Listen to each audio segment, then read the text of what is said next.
مجھ سے ایک گناہ ہو گیا تھا۔ میں نے ایک لڑکی کے ساتھ غلط کیا تھا جس نے بدنامی کے ڈر سے خودکشی کر لی تھی، مگر اب میرے خواب میں روز وہ لڑکی آتی اور مجھے بد دعا دیتی کہ اللہ تجھے بھی بیٹی دے اور اس کے ساتھ بھی یہی ہو جو تو نے میرے ساتھ کیا تھا۔ میں ڈر گیا اور سوچا کہ کبھی شادی نہیں کروں گا اور خود کو کمرے میں بند کر لیا۔ اب میں کسی عورت کو بھی آنکھ اٹھا کر نہیں دیکھتا تھا۔ اچانک ایک دن مجھے کال آئی کہ مبارک ہو، آپ کی بیٹی ہوئی ہے۔ یہ سن کر میں ہنس پڑا اور کہا کہ یہ رانگ نمبر ہے، میری تو ابھی شادی بھی نہیں ہوئی۔ مگر نرس بولی کہ آپ جلدی سے آ کر اپنی بیٹی کو لے جائیں ورنہ انجام کے ذمہ دار آپ خود ہوں گے۔ میں گھبرا گیا اور بھاگتا ہوا فوراً ہسپتال پہنچا تو بچی کو دیکھ کر میں حیران رہ گیا، مگر اگلے ہی لمحے پاؤں تلے سے زمین نکل گئی جب بیڈ پر اس بچی کی ماں۔ میرا نام فائز خان ہے۔ میں اپنے ماں باپ کا اکلوتا چشم و چراغ اور آنکھوں کا تارا تھا۔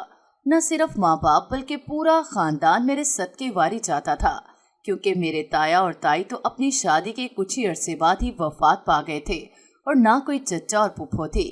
واحد میرے بابا ہی میرے دادا کے اکلوتے وارث تھے اور ان کی شادی کے 10 برس بعد میں منتوں اور مرادوں سے پیدا ہوا۔ اس لیے نہ صرف ماں باپ بلکہ دادا کی بھی مجھ میں جان تھی۔ ہم لوگ جدی پشتی امیر تھے، اس لیے دولت گھر کی باندھی تھی۔ گھر میں پیسے کی ریل پیل تھی۔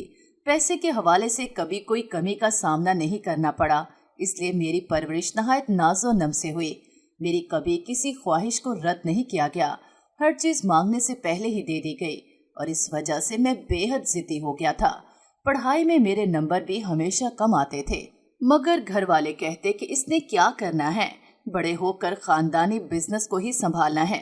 میرے دادا کا الگ بزنس تھا اور ابو کا الگ، اس لحاظ سے مجھے کوئی فکر نہیں تھی۔ میں ساری زندگی بھی عیش کرتا رہتا، تب بھی یہ دولت کم ہونے والی نہیں تھی۔ یونیورسٹی جا کر تو میں نے زندگی کو بھرپور طریقے سے جینا شروع کر دیا تھا۔ آس پاس ہر وقت دوستوں کا ہجوم رہتا تھا، پھر لڑکیوں نے بھی میرے ارد گرد منڈلانا شروع کر دیا۔ میرے آئے دن بدلتی کار اور پیسے سے مروب ہو کر بہت سی لڑکیاں مجھ سے دوستی کی خواہش رکھتی تھیں۔ مجھے لڑکیوں سے جھجک محسوس ہوتی تھی، مگر پھر دوستوں کے کہنے پر لڑکیوں سے راہ و رسم بڑھانے شروع کر دیے۔ آئے دن کسی نہ کسی لڑکی کے ساتھ گھومنے پھرنے نکل جاتا۔ میری لڑکیوں سے دوستی ایک حد تک ہی تھی، میں نے کبھی اس حد سے آگے کبھی کسی لڑکی کو نہیں بڑھنے دیا۔ بس ہاتھ پکڑ کر گھوم پھر لیا، 2-4 محبت بھرے جملے بول لیے اور بس۔ میرے دوست میرا مذاق اڑاتے تھے اور کہتے تھے کہ لڑکیاں تمہاری جھولی میں گرنے کو تیار رہتی ہیں اور تم پارسا بنتے ہو۔ میں چپ رہتا۔ سچ بات تو یہ تھی کہ یہ دوستی وغیرہ بھی بس شو آف تھی۔ میں جتنا بھی بگڑا ہوا سہی، مگر مجھے عورت کی عزت کرنا آتی تھی۔ مجھ میں لاکھ برائیاں سہی، مگر میں ان لوگوں میں سے نہیں تھا جو عورت کا فائدہ اٹھاتے ہیں۔ انہی دنوں میں نے اپنے دوست نعیم کے کہنے پر غور کیا کہ ایک لڑکی مجھے روز دور دور سے دیکھا کرتی ہے۔ وہ کلاس کے آخری بینچ پر بیٹھتی تھی اور شاید مجھے پسند کرتی تھی، اس کی نظروں سے صاف ظاہر ہوتا تھا۔ نعیم مجھے اس سے بات کرنے پر اکساتا۔ آہستہ آہستہ میری اور اس کی بات چیت ہونے لگی۔ وہ مجھے عام لڑکیوں سے بہت مختلف لگی تھی، اس سے میری دولت سے کوئی سروکار نہیں تھا۔ وہ باقی لڑکیوں کی طرح لالچی نہیں تھی اور اسی بات نے مجھے اس میں دلچسپی لینے پر مجبور کر دیا تھا۔ میں اکثر اسے ہوٹل وغیرہ میں کھانے کے لیے بلاتا، مگر وہ نہ آتی۔ کہتی کہ میں دوسری لڑکیوں کی طرح باہر گھوم پھر کر اپنی عزت خراب نہیں کر سکتی، ہم یونیورسٹی میں مل لیتے ہیں وہی کافی ہے، تعلیم پوری ہونے کے بعد شادی کر لیں گے۔ اس کا نام سدرا تھا اور وہ ایک غریب گھرانے سے تعلق رکھتی تھی، مگر مجھے فرق نہیں پڑتا تھا۔ میں بس اب یہی چاہتا تھا کہ میری تعلیم جلد از جلد مکمل ہو تاکہ میں سدرا کے گھر رشتہ بھیج سکوں۔ انہی دنوں امی ابو مجھ پر دباؤ ڈالنے لگے کہ میں امی کی بھانجی سے شادی کر لوں۔ وہ مجھ پر اپنی مرضی تو مسلط نہیں کر سکتے تھے، مگر میں جانتا تھا کہ اس میں میری ہی غلطی ہے۔ بچپن سے ہماری منگنی طے تھی اور پچھلے سال جب ابو نے پوچھا تھا کہ باقاعدہ رسم کرائیں تو میں نے ہاں کر دی تھی، کیونکہ تب تک میری زندگی میں سدرا نہیں آئی تھی۔ اب شادی کے لیے منع کرتا تو بڑی مشکل ہو جاتی۔ دوستوں کے ساتھ میں جب بھی بیٹھتا بس یہی مسئلہ ہمارے درمیان حل ہونے کی کوشش کرتا رہتا۔ دوستوں نے تو مشورہ دیا تھا کہ سدرا سے بھاگ کر شادی کر لو، مگر میں ایسا نہیں کرنا چاہتا تھا۔ اسی سارے ہنگامے میں ایک دن نعیم نے بتایا کہ سدرا کی سالگرہ ہے اور تجھے خبر ہی نہیں۔ اصل میں وہ اور سدرا رشتے دار تھے، اسی لیے اسے سدرا کی ہر خبر معلوم ہوتی تھی۔ میں نے پوچھا تم ہی بتاؤ کیا کروں؟ اس نے مجھے سارا پلان سمجھایا کہ کیا کرنا چاہیے۔ میں نے سدرا کے لیے اپنے ایک دوست کے اپارٹمنٹ میں خوب سارے انتظامات کیے۔ میرے سب دوست بھی موجود تھے۔ وہ سب ایلیٹ کلاس سے تعلق رکھتے تھے، اس لیے وہ سب پیتے پلاتے رہتے تھے۔ اس موقع پر انہوں نے زبردستی مجھے بھی پلا دی۔ مجھے تو وہ حرام مشروب پی کر کچھ سمجھ نہیں آیا کہ میں کہاں ہوں اور کیا کر رہا ہوں۔ بس مجھے اتنا یاد تھا کہ میں زبردستی سدرا کو اپنے ساتھ ایک کمرے میں لے گیا تھا۔ اس کے بعد ہوش آیا تو دیکھا کہ صبح کے 5 بج رہے ہیں اور سدرا رو رہی تھی۔ میں نے حیرانی سے اسے دیکھا، یہ یہاں کیا کر رہی تھی اور رو کیوں رہی تھی؟ مجھے اٹھتے دیکھ کر وہ چلائی، اٹھ گئے تم؟ میری عزت لوٹ کر، میری زندگی تباہ کر کے چین کی نیند کیسے سو سکتے ہو تم؟ اس کے الفاظ تھے یا دھماکہ؟ میں تو سن رہ گیا، یہ وہ کیا کہہ رہی تھی؟ میں نے اس کے ساتھ کیسے غلط کر دیا؟ مجھے اپنے آپ سے شرمندگی محسوس ہونے لگی کہ میں اتنا نیچے کیسے گر سکتا تھا کہ ایک لڑکی کی عزت پامال کر دی۔ میں تمہیں کبھی معاف نہیں کروں گی۔ وہ تو روتے ہوئے چلی گئی، مگر میں کئی دن بہت ڈسٹرب رہا، یونیورسٹی نہ جا سکا۔ پھر ایک دن گیا تو معلوم ہوا کہ وہ بھی یونیورسٹی نہیں آ رہی۔ میں نے اس سے رابطے کی بہت کوشش کی، مگر اس کا نمبر بھی بند تھا۔ پھر ایک دن اس کی دوست نے بتایا کہ سدرا مر گئی ہے، اس نے خودکشی کر لی۔ سب حیران تھے کہ ایک اچھی خاصی لڑکی نے خودکشی کیوں کر لی، مگر میں جانتا تھا اس نے بدنامی کے ڈر سے خودکشی کر لی تھی۔ میرے تو ہوش و حواس ہی فنا ہو کر رہ گئے۔ اس میں سراسر میرا قصور تھا، میں ہی اس کی موت کا اصل ذمہ دار تھا۔ مجھ پر احساس جرم اس قدر طاری ہو گیا کہ میں نے خود کو کمرے میں بند کر لیا، سب سے ملنا جلنا چھوڑ دیا۔ میری اس حالت کو دیکھ کر میرے گھر والے بہت پریشان تھے۔ مجھے خواب میں روزانہ سدرا دکھائی دینے لگی۔ وہ کہتی تھی کہ اللہ تمہیں بھی بیٹی دے اور اس کے ساتھ بھی یہی ہو جو میرے ساتھ ہوا۔ میں چیخنے لگ جاتا، چلانے لگ جاتا۔ لوگ مجھے پاگل سمجھنے لگے تھے۔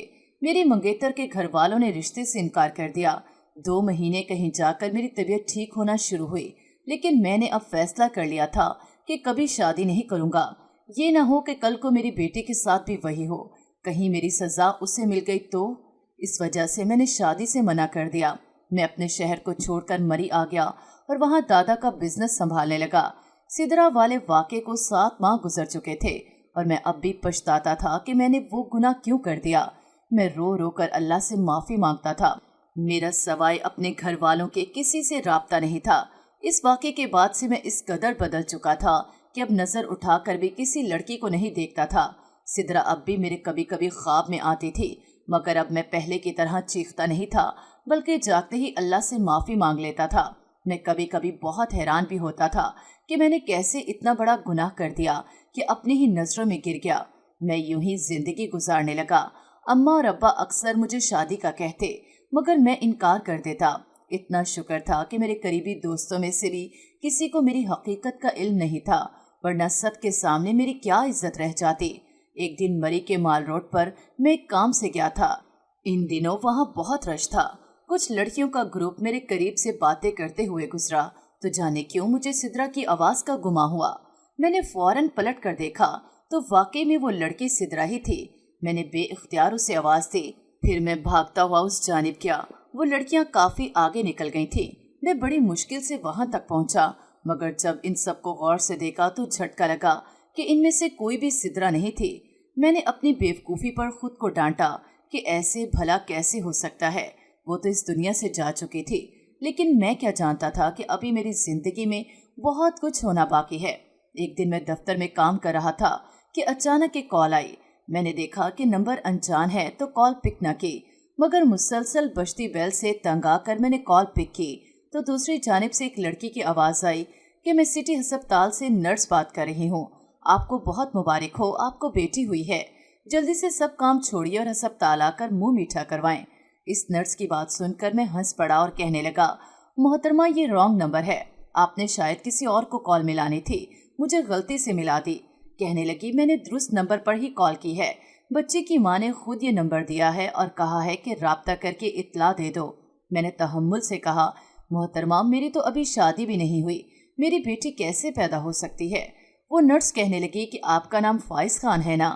والد کا نام احمد خان، والدہ کا نام سکینہ خاتون، لاہور کے رہنے والے ہیں اور آج کل مری میں ہیں۔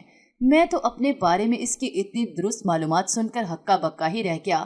میں نے کہا کہ آپ کی معلومات تو ٹھیک ہیں، لیکن نرس نے میری بات کاٹ دی اور کہا کہ لیکن ویکن نہیں، آ کر اپنی بیٹی کو لے کر جاؤ ورنہ انجام کے ذمہ دار تم خود ہوگے۔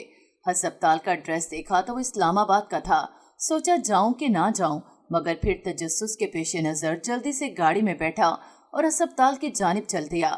مجھے یہ جاننے میں دلچسپی تھی کہ میری بیٹی کہاں سے آ گئی اور کس نے اس نرس کو میرے بارے میں اتنی معلومات دی۔ بھاگا بھاگا ہسپتال پہنچا تو نرس نے کمرے کے دروازے پر ہی بچی میری گود میں تھما دی اور خود چل دی۔ میں بچی کو دیکھ کر حیران رہ گیا۔ وہ تو کہیں سے دیکھنے میں میری بیٹی نظر نہیں آ رہی تھی۔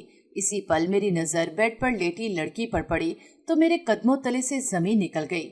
مجھے اپنی آنکھوں پر یقین نہ آیا۔ وہ لڑکی کوئی اور نہیں بلکہ سدرا تھی۔ میں نے بار بار پلکیں جھپکیں کہ کہیں یہ بھی کوئی خواب تو نہیں، مگر وہ خواب نہیں، حقیقت تھی۔ میں نے حیران ہوتے ہوئے پوچھا، سدرا تم زندہ ہو؟ تم نے تو خودکشی نہیں کر لی تھی؟ کہنے لگی، ہاں تم تو بڑا خوش ہوئے ہوگے یہ سوچ کر کہ میرا گناہ دنیا کے سامنے نہیں آ سکا، لیکن اس گناہ کی نشانی پھر بھی دنیا میں آ گئی۔ یہ بچی تمہاری بیٹی ہے۔ اس واقعے کے 1 ماہ بعد ہی میں حاملہ ہو گئی تھی۔ اماں نے یہاں بھجوا دیا اور مشہور کر دیا کہ سدرا مر گئی، کیونکہ بیچارے غریب ماں باپ عزت بچانے کے لیے کیا کرتے۔ مجھے سمجھ نہیں آیا کہ میں کیا کہوں۔ وہ ہی پھر سے بولنے لگی، یہ نرس میری کزن ہے، اس سے میرے تمام حالات کا علم ہے، اسی نے تمہیں فون کر کے بلایا تھا۔ میں تو تمہیں کال بھی نہیں کرنا چاہتی تھی۔ اس نے مجھ سے نمبر لیا کہ ایک بار وہ تمہیں تمہاری بیٹی کے بارے میں بتائے گی ضرور۔ اتنی دیر میں وہ نرس بھی آ گئی۔ کہنے لگی، یہ تمہاری بیٹی ہے، اسے لے جاؤ۔ میں تو یہ سنتے ہی بوکھلا گیا۔ میں نے کہا، کیا مطلب ہے اس بات کا؟ میں نہیں رکھ سکتا اسے، میں کیا کروں گا اس کا؟ وہ نرس کہنے لگی، پھر سدرا سے شادی کرو اور اپنی بیٹی کو اپنا نام دو تاکہ تمہارا گناہ چھپ سکے۔ یہ تو معصوم ہے، شریف ہے، اپنے حق کے لیے تو کچھ نہیں بولے گی۔ میں تمہارا بھانڈا پوری دنیا کے سامنے پھوڑ دوں گی، سب کے سامنے تمہارا ماضی لے آؤں گی۔ جب دنیا کو پتہ چلے گا پھر جواب دیتے رہنا، ورنہ میری کزن سے شادی کرو۔ تمہیں ذرا شرم نہ آئی میری معصوم کزن کی عزت پامال کرتے ہوئے؟ میں تو پہلے ہی احساس جرم میں مبتلا تھا۔